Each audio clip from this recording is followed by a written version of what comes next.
All right. Hello, aloha, hola, bienvenidos a todos. Happy to be here. Super excited for today's session. I got my grandpa in the house, Lama Tashi, here for this transmission. We are really excited to have the beautiful, brilliant Queen Earth Warrior Laura Exley in the house. She has been a pivotal part of the birth of Inheritance Collective. She really acted as my midwife through the journey of bringing this into being. And in the past year of knowing her, I have been super inspired by the way that she shows up for Pachamama, for the earth, for this prayer of regeneration and reciprocity. And she's a well-versed ecological stewardess and activist. She has two programs down in the Osa Peninsula, which is one of the most biodiverse regions of the world. She is a guardian of the turtles with a turtle project that helps with conservation, protection of these sacred animals, and caring for the little babies as they hatch and make their way out to sea. And she also has the OSA project, which is a foundation, the OSA Foundation, that supports in the preservation and care of the OSA Peninsula, not only, as I understand it, not only for the wildlife, the flora, the fauna, but also for community. And I have always really honored, Laura, the way that you recognize that full wheel of life and the importance of us as humans being a part of the story of what's happening with nature and getting to engage as conscious participants in a well-balanced ecosystem.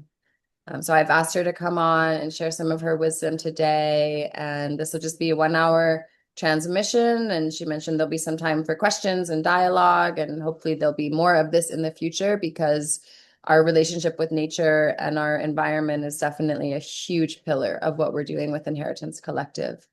So with that, Laura, I'll pass it over to you. So grateful to have you here today.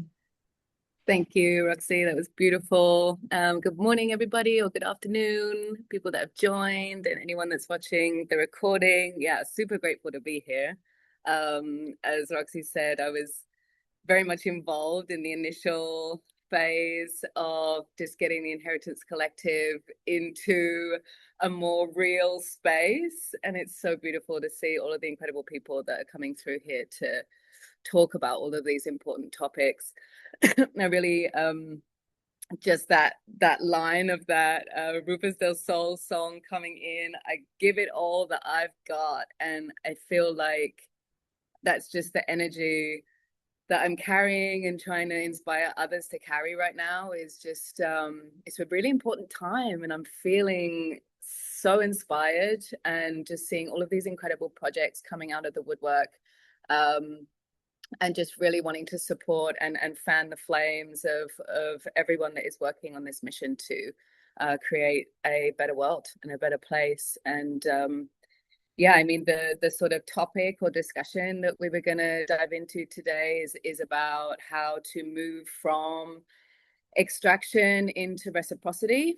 And I can talk a little bit about the work that I'm doing in the OSA in a moment, but I guess just wanting to sort of bring that topic in. It's kind of funny. I was just like, there's the 9 till 3, like a full day online gathering, which is about the AI epidemic, and it's called Building for Life, but it's very techy and very I don't know, on one hand it's been kind of doom and gloom, on the other hand it's inspiring, and I feel it's such a pertinent topic right now. Like, how do we navigate these changes that we're going through in a way that also restores our planet and gives us the opportunity um, to really give back to Mother Earth after a really, really long time of extractive practices. And I mean, for a big part of that, kind of in a naive way. I think it's only been the last few decades that we've really started to witness firsthand the insane impacts of our actions as human beings, with the Industrial Revolution, with the creation of plastics, with globalization and capitalist movement just taking a grip over everything and everyone. And really what we're doing now is kind of trying to work out how to clean up that mess. And the extraction of nature has been such a big part of that. And I think that we've reached a point now that we know and can see very clearly what it is doing. And there's this kind of sort of headlock moment, like two rams, of the people that clearly see and are just begging for and pushing for change, like right now in every single way possible. And then other people, which is generally high net wealth individuals that have, built empires off of the capitalist system and are very much used to or enjoying that particular way of living, and trying to work out how to create solutions together, which takes us into the reciprocity, I guess, area of things. Like, how do we actually redistribute some of that wealth that has been achieved by capitalism? Because in a lot of cases, huge amounts of money aren't made by being a person that lives in reciprocity, shall we say. Generally, those big amounts of money are going to be acquired by exploitation of someone or something. So trying to create spaces now where we can really recognize that and yeah, call people out and bring them into balance, and try and find ways of redistributing that wealth to solve things that are actually pretty easy to solve, like poverty and hunger are very easy to solve, actually, if we were able to find a way of sort of fairly redistributing those funds. So yeah, I mean, I'll talk a little bit about what I've been working on the Ossa Peninsula, because that is particularly like a really incredible opportunity to create this kind of like international example of how things could be, the kind of potential dream society that is full of reciprocity, it is regenerative, it is inclusive. We are eating organic food, the soil is alive and nourished. People are not living in poverty. There is circular economies and regenerative finance systems, and nature is thriving and in her absolute glory. And it's a really rare and unique opportunity to actually be able to put something together that really embodies all of those things of reciprocity, and to become sort of a model bioregion for other areas in the planet, to be able to, I mean, been thinking a lot about sort of scalability at the moment. These sort of conservation projects kind of can sometimes fall into the same extractive ways, in the sense of, trying to scale and get sort of returns on the investment of philanthropists or people that are investing money in the projects. But how do we actually, just create systems that feel fully embodied in giving and supporting? So the Ossa Foundation was kind of born through this re-emergence of the bioregional regeneration movement that is becoming quite trendy and has lots of jargon. And I've actually started working on like a little jargon buster dictionary type thing for the regenerative space, because I literally have been using very extractive tools like ChatGPT way too often to look up things that people are saying that are kind of being just like, word vomited in podcasts and things like that. And it's all very easy, simple stuff. And a lot of us are already working in those areas and doing these things ourselves. But I think people always like to put fancy terminology to it.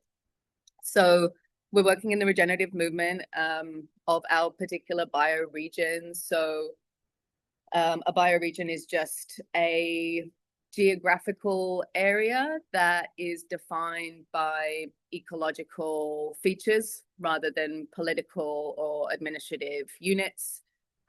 So the Osa Peninsula, which is in the South Pacific of Costa Rica, it's a little peninsula, so it's kind of separated from the mainland. There is a like one road that connects to the mainland of Costa Rica. It's definitely not an island, but it is yeah, its own biosphere. It has its own characteristics and is very different from other areas that are not too far away. And it's a very interesting place. It has a super interesting history of gold mining, and lots of different challenges with the incredible biodiversity that it has. I mean, it's just a fraction of the landmass of the planet, but it has 2.5% of the entire world's biodiversity. So we're talking thousands and thousands of species, plants, animals, birds, fungi, all kinds of incredible things. And it's one of the very last sort of lowland Pacific tropical rainforests to be right on the coast. And the Corcovado National Park, which is one of the main protected areas there, it's a gem. It's an absolute biological gem. And if anyone ever gets a chance to go, if you haven't already, it's highly recommended if you just need to reconnect with the mama. It's like the crashing waves and the lush rainforest and just plants and animals. Yeah, it's just really quite a spectacle. But it's the classic situation of a highly biodiverse area with very low income opportunities and very low opportunities for education. So there's been this constant, back and forth between local people and nature. I mean, before Costa Rica become as developed as it is now, people were just living off the land in a very natural way, and actually, it wasn't really causing many issues at all because the population was so small. So people, eating turtle nests, hunting some of the wildlife in what is now the national park, doing artisanal gold mining, these kind of extractive behaviors for survival that now, fast forward a few decades, is considered, completely illegal and frowned upon. And in a lot of ways, they will get fined and sometimes even prison sentences and things like that for yeah, continuing with those behaviors. So we're in a situation where we have a lot of sort of conservation organizations wanting to protect the space, protect the forest, protect the wildlife, which is fantastic and totally needed. But we also have a community that is very much forgotten about and very much looking for ways to generate income in a way that is supportive to the biodiversity and to the ecosystems of the peninsula. And there's just kind of a little bit of, not a little bit, a significant amount of lack of support in bridging these two times in the history of the peninsula. So how to move from a time where everything goes because there's just abundance and a few amount of people to today where people aren't able to exploit nature in the ways that they did before, but haven't been given the sort of either technical, administrative, or financial support to be able to kind of transfer into something that feels a little bit more sustainable or regenerative. So the OSA Foundation is really looking to support that kind of shift, and looking at sort of making like a venture lab where it's like, okay, so what kind of enterprises or small businesses can we support people in creating in a place where there's so many natural resources, so that they can generate a good income, and we are either restoring habitat or supporting habitat regeneration or conserving what's already there. And on top of that, we're trying to create sort of a bioregional financing facility, which is a term created by a woman called Samantha Power, who started the BioFi project. And it's very much a alternative to capitalism and a way of bringing everything kind of back into the local, and really supporting your particular bioregion to become much more independent, to have food sovereignty, to have decision making over where resources flow. All of these things that we've kind of lost by having one central government that speaks for multiple different bioregions in a lot of situations, people from different beliefs, people from sometimes even different languages and different cultures completely, all are sometimes grouped together under one decision-making process. So with the bioregional financing facility, the idea is to sort of channel big amounts of funding into a region that is then kind of put into this participatory decision making scheme, which can be voting, it can be choosing based on priorities that have been collectively decided. There's different ways of doing it. And then that kind of just flows into the community. And it really also takes away the question marks that sometimes come with philanthropists moving into an area or investors moving into an area and wanting to donate to something, but there being lots of different projects and lots of different things going on, and this very kind of still present old school colonialist mentality of local people don't know how to manage money, and it really kind of shapes the landscape of how the community develops over time. If you have a lot of foreign nonprofits investing in areas that they believe are important or that they believe need to be funded, rather than actually having processes in place where the community is listened to and there are priorities made based on community needs, which normally has an immediate knock-on effect on conservation outcomes. I mean, it's very easy to just sort of buy land and put a fence around it and call it conservation. It's like, yes, the trees are technically protected, but without the sort of community resilience building that needs to happen in any bioregion where people are not in a case of poverty, where things like domestic violence and other types of abuse aren't present.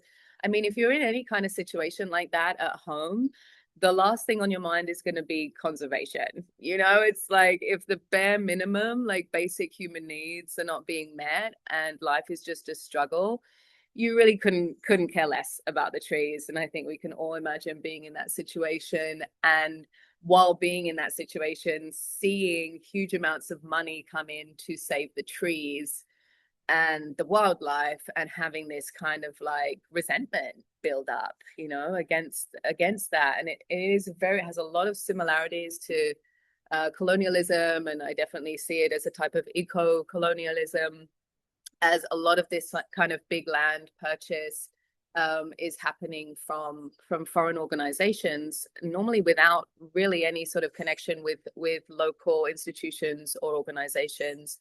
And I was listening to something the other day actually as well, where there's been examples of nonprofits buying up land,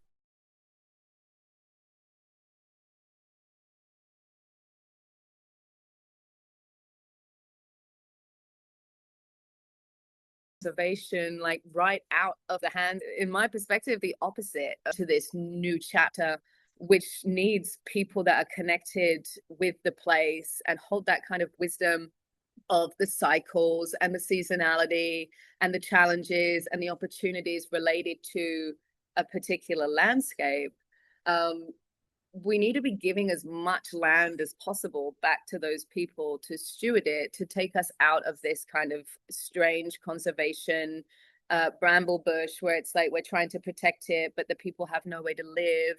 And then this kind of, hostile feeling begins to generate in the space and makes anything actually difficult to achieve at all. So going back to the bioregional financing facility, the idea is that it's something that's already discussed and prioritized as to where money needs to flow and how that's going to support the greater ecosystem that involves conservation, involves regeneration and agriculture, and it involves cultural and social elements as well, regenerating the social soil of a place, as a lot of places that have achieved a lot of attention through biodiversity and things, the voice of the local people is, it's made quiet by a lot of louder external voices coming in and discussing things around what need to happen. So um, I guess that's one of the big elements of reciprocity. Is a big part of it is listening and being able to listen to the land and what needs to happen, and also to the people that have been there for long periods of time, doing just fine until things got very developed very quickly. And now we're trying to sort of, yeah, I guess pull ourselves a little bit out of that mess. Um, so that's what we're doing in OSA. The sort of the realistic, I guess, infrastructure of that is trying to be as neutral as possible, being this kind of neutral platform that has really no agenda or political interest whatsoever apart from doing the right thing, and doing what feels right for the people involved.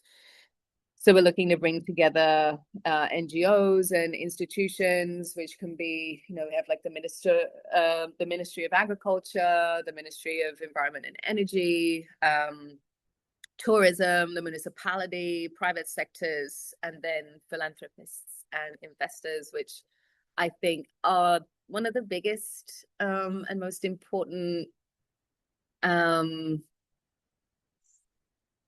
pieces that we need for this puzzle to be able to actually launch a lot of the ideas that not just us, but lots of different projects working in regeneration are working on across the world. Is it needs to be funded. Like these projects need to be funded. And I think like the concept with Inheritance Collective is, a way of doing it that is super beautiful and potent, and it makes it less challenging for groups that are doing this kind of work to be resourced, as the amount of time that it takes to actually find funding is huge. And then you're in this kind of in between a rock and a hard place, I suppose, because a lot of organizations just need funding. So they put as much time as they can into finding the funding. And then a lot of places or people won't fund projects that have too much of a high administrative, you know, cost in fundraising, or their administrative costs are too high. And it's kind of, yeah, it's very difficult for a lot of projects to kind of get off of the ground and really do these things. And I mean, extraction and reciprocity, I've been thinking a little bit, well, I've been thinking a lot about what, what I think reciprocity really means today, in our example. I mean, I've been thinking about it or looking at it in nature. And I think when we struggle to find ways or think of ways to do things better, I think it's always good to look into nature and reflect on how it works in an ecosystem context. And I mean, reciprocity is absolutely everywhere in nature. I mean, there actually really isn't or aren't many systems that function without reciprocity. And like one of the few examples that I could think of was, parasites and parasitism is like the only, and even then, at some point the parasite dies and its body returns to the earth. So there is even, even within that, there is a reciprocity. And our extractive sort of take, make, and waste cycle that we have been in with the earth has created, I think, a big distance between people and that.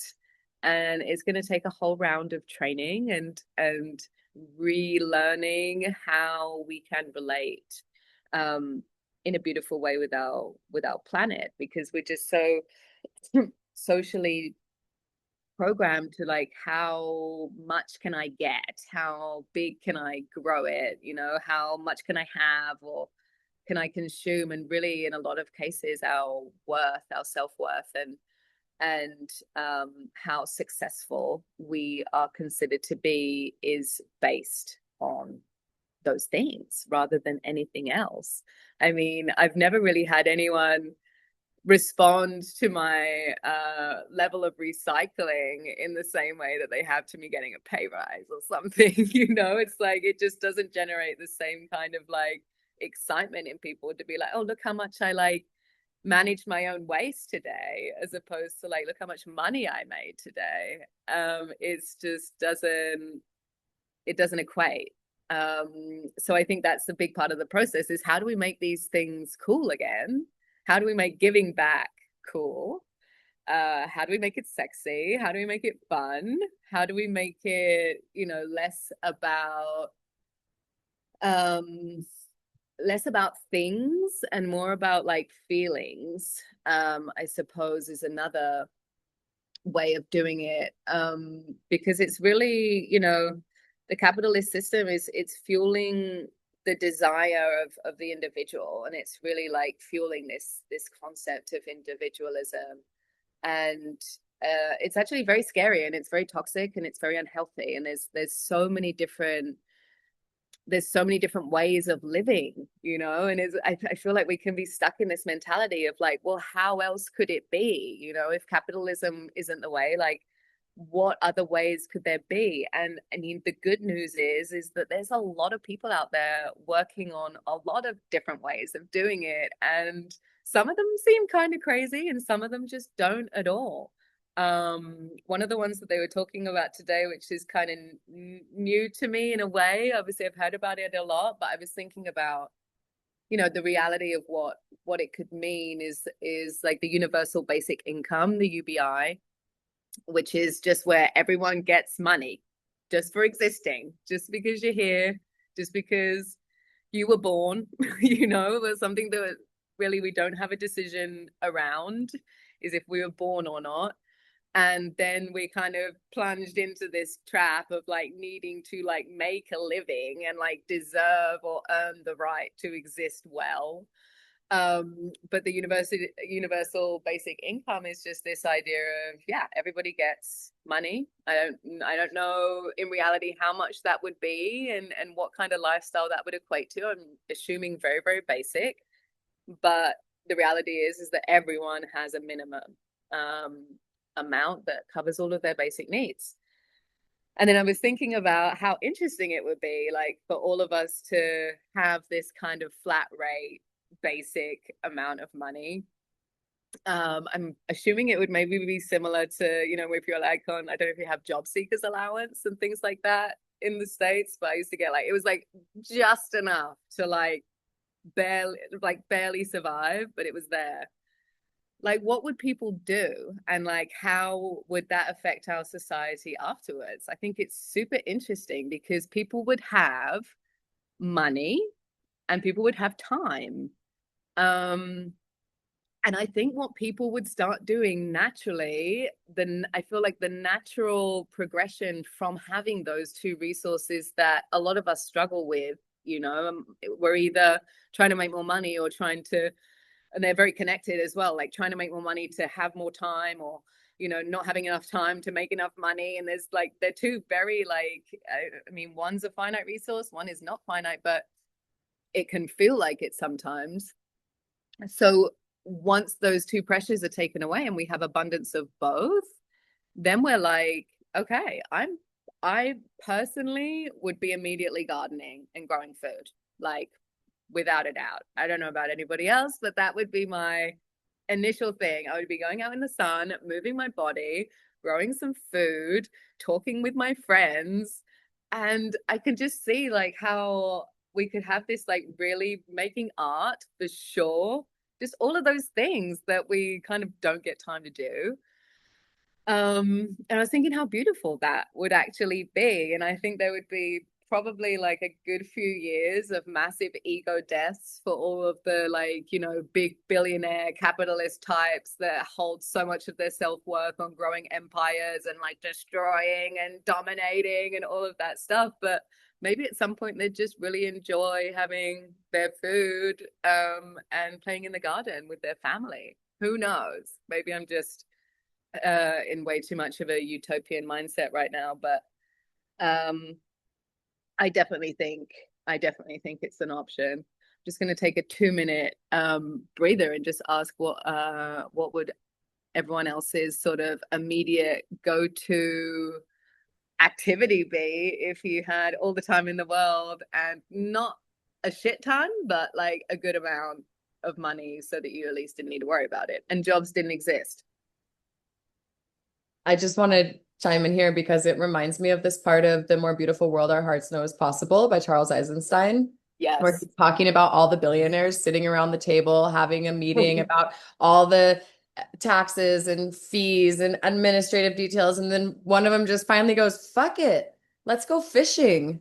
And they Yeah, just like totally. stop, And it reminds me of that so much. And I really appreciate this topic deeply, Laura. And I also want to say, like, I appreciate, again, I kind of said it in the beginning, but like writing our humanity back into the story of regeneration, because I feel like oftentimes there's shame wrapped up in like just our very existence of being a human because of Yep, how much extraction and how many problems we're causing. But it's like I really love enrolling myself in the story that the answer isn't just like eradicate humans, but actually totally. like how can we come into this wheel of life in a way that is filled with reciprocity. And I love this question so much of that UBI and just the foundations being set and what we can then do on top of that. And I mean, it gives me chills to think about, like, I mean, the first thing that comes to mind is family,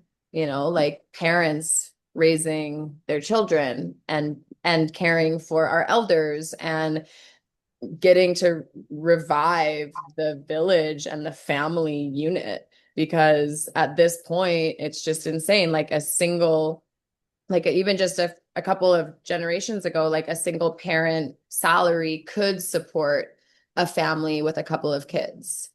And now that's just not the reality. Like even like two parents full-time salaries is barely enough to cover a modern family life, and those essentials being met. And so it just really opens up this pathway of like, okay, if that is covered and then there's more time with the family, like how much trauma gets avoided because we're together as a unit and raising our children and being with our elders, and just like the entire transformation that takes place when those basic needs are met is massive. Yeah, and there's definitely something there around like, the male psyche and like the male way of being, like innate way of being, and what can happen when it's out of balance, which I think is just like completely what we see reflected in everything from violence towards women to destruction of nature. I mean, to me, they're kind of one and the same. And I'm really just trying to think about, how does that, because men that have grown these, empires, for want of a better word, billionaires, and I don't want to keep like honing in on the billionaires because it's reflected in all different income generating areas, but at the same time it's like there seems to be this insatiable need to create, or I don't want to say it always defaults as dominate, because I think that's an imbalanced result, but like there is a deep level of creativity there in the human brain, and there's a certain type that I see more in the male brain of like wanting to go to outer space, for example. That was a man's idea, like going out of our planet and atmosphere into the complete unknown. And a lot of the original explorers, same thing, they're like I can't see anything except ocean, but let's just go anyway. We have just a certain amount of water, see how we go, because we want to discover, there's this real incredible, and I find humans fascinating. I mean, on one hand, it's absolutely tragic and devastating, the things that we're capable of doing. But on the other hand, it's like, wow, like what an amazing species, and all of the things that we want to try and work out and learn about, and how to like channel that into the good, because I'm like, okay, all of these things that we've created and done, and we can't work out things like global hunger, or we can't work out things like, the plastic problem. It seems completely insane to me. It's like I think it's just clearly the attention is not being focused in the right way or towards the right thing. And yeah, how do we get people on board with, okay, let's like reel it in, because people don't still don't really know what's at the deepest, darkest, depths of the ocean. And we're trying to go to other planets, and we still don't really like truly know ourselves, and our own planet. And really the only thing that people are doing down in the deep depths of the ocean is mining right now. I don't know if you've seen all this stuff going on about, mining the deep ocean for, ironically, minerals or metals to be able to create car batteries that run on electricity. It's like the sustainability is just becoming insane. And instead of kind of seeing it as, okay, in order to manage this situation of just like global poly crisis, it's like we don't need to be doing more stuff or making more stuff. It's like, how do we like come like back in a little bit and just simplify? And there's so many things that we could just very easily get rid of. And unfortunately, there's just been this focus on GDP for such a long period of time. How do we keep growing as societies and keep making more money per capita, which is a very one-dimensional metric, actually. Like your GDP, I think from pretty early on, an increase in GDP, I think what it brings or brought to my mind before I started looking into it more is like, oh, a better economy, happier, healthy people, more resources, great, increased GDP. I think very early on, as GDP started to like really kick off, um, it wasn't correlated with a better quality of life at all. It was really just from very, very early on in the process, stimulating and supporting the separation of people with wealth to people in a impoverished state. And there was just more capita per person in the smaller group. And then the majority of people actually weren't really seeing sort of the benefits of this increased GDP. And I think it's that classic thing of governments always saying that at some point it will trickle down. These benefits of having a bigger economy will trickle down, and never actually happens. So, I mean, what can we do as individuals? Because I think it's very easy to kind of just slip into the hole of my actions don't make a difference and everything is kind of, a mess. And what can we really do? But living in reciprocity in our own lives and in our own whatever it is that we create or do, in our own families, in our own business, in our own home, in any kind of project that we're doing, is like, I believe the first, if not most important step of any step that we can take, is like how to do it ourselves first. And it can start with super simple stuff, and it's just kind of like you know rewiring the brain into thinking about how to live your life. I use recycling as an example just because it seems like an obvious one, but like human waste, I think, is also a great example. It's such an interesting concept, but when you think about it in terms of reciprocity, it's like an exact reflection of a lot of things going on in our life. As organisms, one of the greatest reciprocal is the word, I think, reciprocal acts that we can offer as human beings is to give our waste back to the earth, is to like pee on the plants and poop in your yard. It's this like we have such a phobia of like that for whatever reason. And it's just a reflection of this insane separation that's been cultivated in our society, that we're different or better than nature, and that we are in some way separate and not fully connected in. Um, and our municipal waste systems, it's all completely cut off from the earth. And what ends up happening is, all of our human waste gets, first of all, we're the only species that poops in our clean drinking water, just saying. And then, so we're going to poop in clean drinking water and then contaminate it, so that it then at some point needs to be like recycled and cleaned, which costs, I'm sure, a lot of money. And at the same time, it's all being separated from the earth and kept in like tanks. I'm not sure exactly what the setup is, but I do know that you end up with a byproduct of sludge, which is just like toxic waste, because it hasn't been allowed to like do its natural thing of decomposition. And then we have to deal with that sludge. And it's like this, it's just exactly what's happening in so many different levels of just kind of separating ourselves from the natural ways of being, and nature's way of doing things, which I think in all ways is superior. I can't think of a single thing that we've done as human beings that I feel is superior to the technology of nature. And yeah, I mean, just doing the things as much as we can from home, eating local and eating organic and all of those things that just seem so, they seem like such scratching, just scratching the surface, but it really does make a difference if everyone starts living in that kind of reciprocal way, and seeing how we allow our energy and resources to flow into our ecosystem, which is like our community around, because that's something that you do see in nature, is that energy is flowing all the time between all of the different organisms in this incredible web,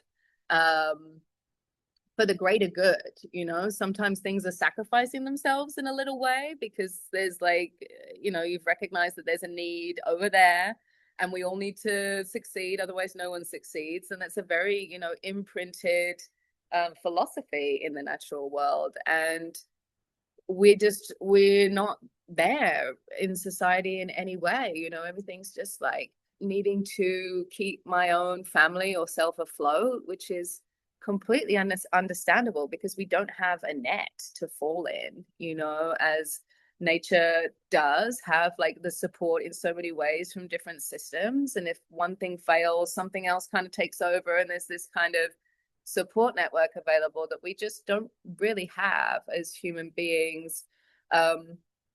So being able to like work on the systems as well that support us, so that it is more focused on just ensuring that everyone's doing okay, and trying to do those kind of things at scale and grow that kind of idea, I think is a really important way to go. Trying to think if there's any other areas that I think are like super important for the reciprocity. Laura, I have a question. Yeah. Kind of just circling back around to the thing you mentioned about like how do we make reciprocity sexy, and like I mean thank God it is happening. Like these topics are trending to a degree, Right. Um, I do think we also live in Costa Rica though, which we is also, no, literally, I sent our flyer to a girlfriend and she knows what I was talking about, but she was like, you need to communicate this to people that have no idea what regeneration yeah, means, and I'm yeah, like, oh God, people don't even like, and she's like, no, literally, like, don't, yeah, like, they don't know. And so it's like speaking to that level of consciousness of just like uninformed, it's not like, I mean, it's better, but it's not like a hierarchy of ignorance, it's just lack of information, right? So yeah, yeah, it just for but what I'm curious about, because I'm really interested, I feel like we could do like a whole podcast episode specifically just on this piece of progress. yeah, And like how you're saying, like humans have this natural instinct to create, to build, to innovate, to go to the moon, but like how to get to the root of that to reorient it so that instead of like how many billions of dollars can you make and like how can we explore space, like what's the approach of shifting a value system of an entire culture that becomes more interested in like preservation instead of extraction. Yeah. I mean, probably one of the biggest challenges of our time, for sure. I do think a lot of it is about the healing of the kind of the mother wound and the domination and the separation. I mean, there's just there's a lot of layers there, I think, in society. Even just things like percentages of children that are being born through cesarean sections, without any fault of their own. In some places we're seeing more than 50%. And just like the effect that that has on the organism itself, even before it's coming into the world, and its capacity to connect or see things through, or all of these kind of underlying things that can happen, and being aware of how to support people that are maybe lacking or feeling senses of lack in certain areas of their childhood, relationships with their mother, connections with women, understanding of nature, like education on these things where it's not kind of like woo woo, or like, you know, how to like really kind of bring people into a space of comfort wherever they're at with it, to be able to like have these connection moments with the feminine and with the earth. And I think one of the responses that we had to that was the kind of explosion of the retreat, the retreat and plant medicines. And there's a whole movement there, of like reconnecting with the earth. But it's interesting because if it's kind of still under the same architecture, it still follows very similar patterns sometimes. I mean, you still see very extractive ways of being in like spiritual spaces, and people that are working with plant medicines, shamans and curanderos, like highly unbalanced individuals. Like it's you still see the exact same repeating patterns. And I think the same with finance, and the example I was using with like philanthropy. I mean, it's kind of a step because people are giving money, but they're giving money in a way that's just like constraining and demanding and extractive in its essence. So it kind of just falls. We just keep cycling through.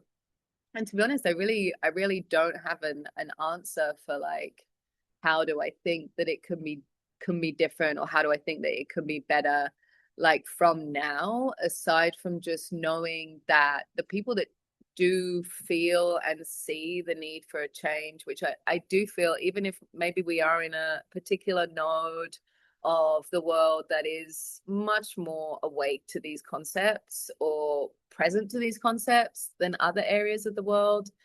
I feel that it is growing, a recognition of the need to look after our earth on even on an absolutely basic level is growing. But until we're able to support some of the main sort of fuelers for people to move into extraction, which I think is hunger, poverty, illness, and just general poor quality of life, where people feel disempowered and like they don't have the capacity to make a decision. And that's the masses, that is the mass amount of people on our planet are people that are in impoverished conditions or have a poor quality of life in general. And while that remains the case, I feel like it's super difficult to actually get people to, move into a different way of thinking. So bioregionalism is actually one of the big solutions that's coming through. Like just taking everything back to the local and making sure that people's basic needs are met. Having fresh local food, having clean drinkable water, having access to community spaces and spaces for creativity and discussion, having participation of the community in decision making, and just kind of bringing the power back to the place, and the understanding of the place's needs to the people that have stewarded it for a long time. That just feels like the only way that makes sense right now. And obviously we haven't really had enough time or examples to be like, yeah, this is the way and this works. But yeah, kind of just at the point where it's like we need to try things. Yeah.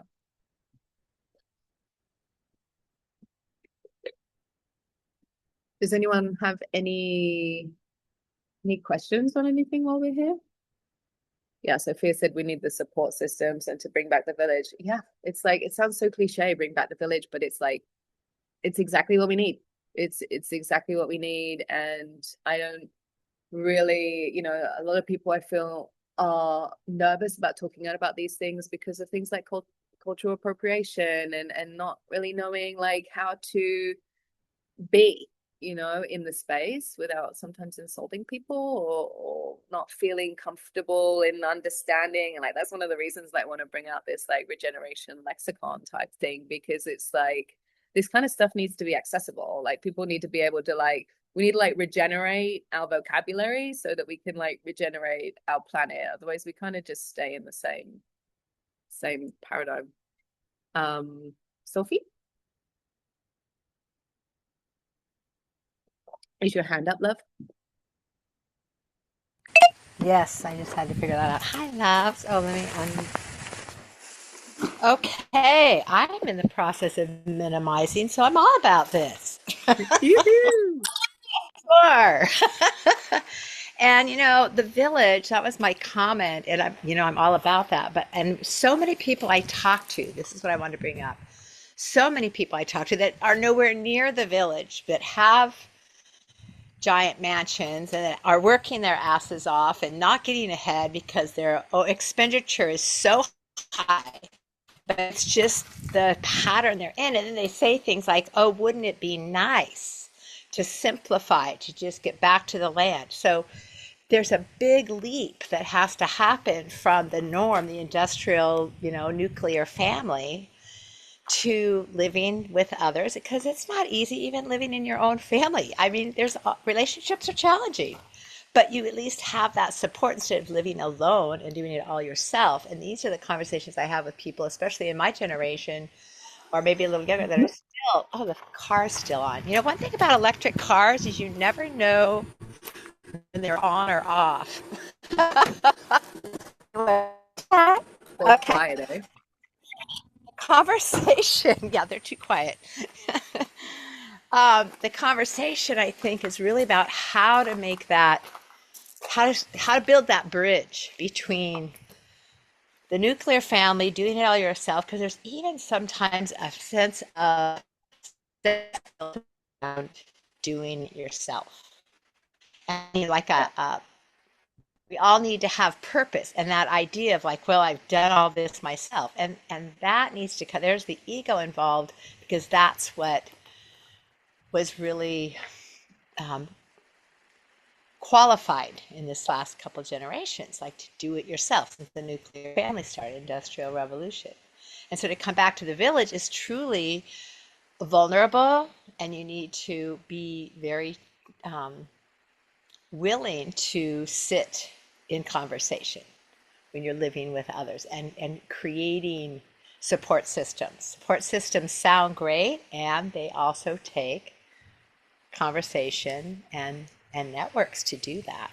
So I think that coming towards that idea of getting back to the land is educating people to what that really means and how it is doable and what are those steps to be taken to get into Yeah, that lifestyle, because it's a very different lifestyle.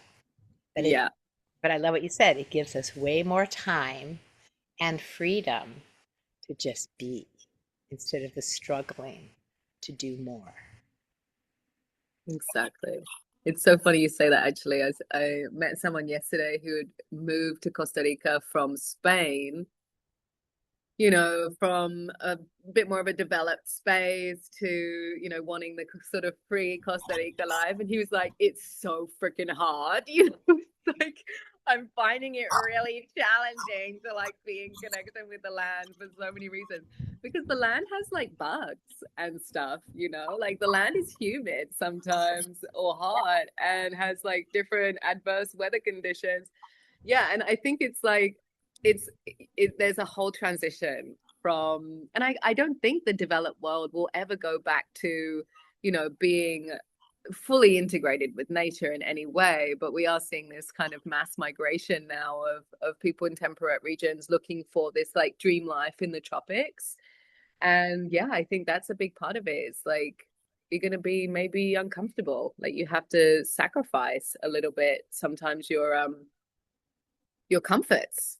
That's and I think that's the same with the financial redistribution as well. It's like for things to work, some people are going to have not absolutely everything they want at all times forever. You know, there is going to need to be like a little bit of compromise there. But yeah, the conversations for sure. Quality. What is abundance? Quality. What is luxury? Yeah. That's but because I have very close friends that have, you know, like they're 4-star, 5-star people, but and then there's even family that are do, you know, they're attached to having all the conveniences, but those conveniences are costing them so Mm-hmm. much stress and strain. So I talked to them about, well, if you drop that down a little bit, Yeah. because it And like like life drop. life stops when the coffee machine breaks, you know, it's like Yes. how to Yeah. navigate it. Hmm. Hmm. Thank you, love. Interesting. Thank you so much, Laura. Good to see you. This has been some great food for thought. Looking forward to continuing the conversation. And I'm grateful to plant this seed and to let it integrate. You know, I think like our homework as a collective coming out of this is like, what are we doing? Like what does it mean to plug in a bioregional way? You know, because we do, a lot of us have these lofty goals of like heaven on earth, but it's like actually like what are you doing in your neighborhood? You know, and then we grow and can scale from there. And that might be an interesting follow-up is, you know, sometime in the next season or so to bring you back, Laura, and really look at like, okay, how can people get involved bioregionally? What are some examples of that? If people are just starting at like ground zero, square one, like how do we start to ask the right questions and build the relationships to understand what's needed and not just come in with that colonizing mentality of a savior complex of like, we're going to be the heroes, but really like get down in the dirt and be like, well, what's actually needed in this place, you know? Yeah. And be ready to like receive it, you know, because that's also the thing is sometimes what people want isn't necessarily what you think should be, you know, it's not necessarily what you think should be happening. So Exactly. that's another, you know, yeah, being prepared to receive the information. Beautiful. Thank you so much, sister. I love you. Thank you, love. That's your wisdom and enjoy the rest of the AI epidemic conference. And Yeah. may Thank this be you. a good force of Bye, balance for Tashi. that. Bye, everybody. Hi, everybody. Thank you.